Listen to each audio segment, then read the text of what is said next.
လာပါရှင်ဒီနေ့လာတာစီကိုရန်လန်းနဲ့မှာရှိရဲ့ဒီလာခဏဖြတ်တော့ဒီဇိုင်းလေးကိုတွေ့နေရကြပြီသူကဒီဟိုတယ်ရဲ့အောက်လာလေးမှာဖွင့်ထားပါတော့အစားလူတွေလည်းများတယ်အဲဒါကြောင့်မို့ဝင်ပြီးတော့စားကြည့်ခဲ့ရဖြစ်ပါတယ်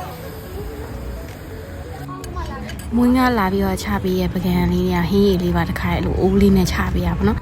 ညနေပိုင်းအရင်စားခြင်းတွေကနဲ့စားလို့လည်းကောင်းတယ်哦ဟိုအေးအော်ရတဲ့ဥရုအေးလေးမှာစားလို့ကောင်းတယ်လို့ပြောပါတော့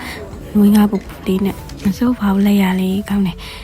ဒီကမြင်နေရတော့ကြာပြီခဏဒီလမ်းနဲ့ဖြတ်သွားတိုင်းစားကြည့်ချင်တယ်အခုတော့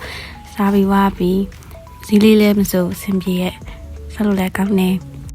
ဒါဆိုနောက်နေ့ဆက်သွားမယ်ဒီကတော့လာတာမှမဖြစ်မနေစားနေတဲ့ဆိုင်ပေါ့နော်ဒီဝက်နံရိုးကြော်ကအခုချက်ချင်းကြော်ထားတော့သူကကျွန်းရိုးအားနေရပဲသူ့ကိုက်လိုက်တဲ့ရတာဘာမှမတူအဲရစားလို့ကောင်းတယ်ချက်ချင်းပူလေးစားကြည့်နော်